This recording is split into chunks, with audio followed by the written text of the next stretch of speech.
husband is my son. He was my son before he grew up. After he grew up, he became my husband. Before that again, day my husband had a car accident. I underwent genetic cloning surgery. I transferred my husband's genes into my child.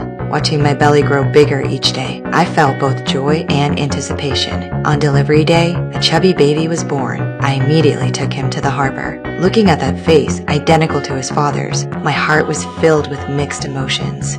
I am his mother, but I also see him as my lover's continuation. My son grew up slowly. I hid his identity as a clone. I only told him his father passed away in a car accident, but our relationship had already crossed the mother-son boundary. We bathed together, completely open. I was intoxicated by this closeness. After my son hit puberty, he brought a girl home overnight. I pretended to be calm while greeting her, but jealousy was overflowing in my heart. The next day, my son dated a girl holding a rabbit.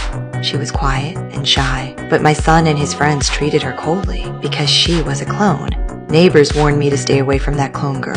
Only then did I realize the world's prejudice against clones runs so deep. I feared they would discover my son's identity.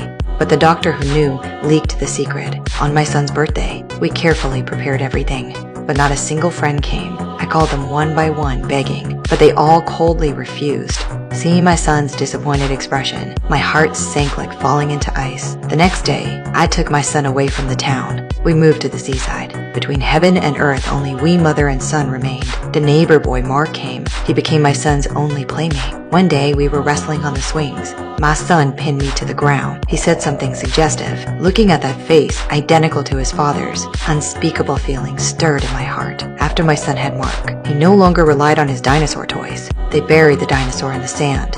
I wouldn't allow anything to escape my control when he wasn't looking.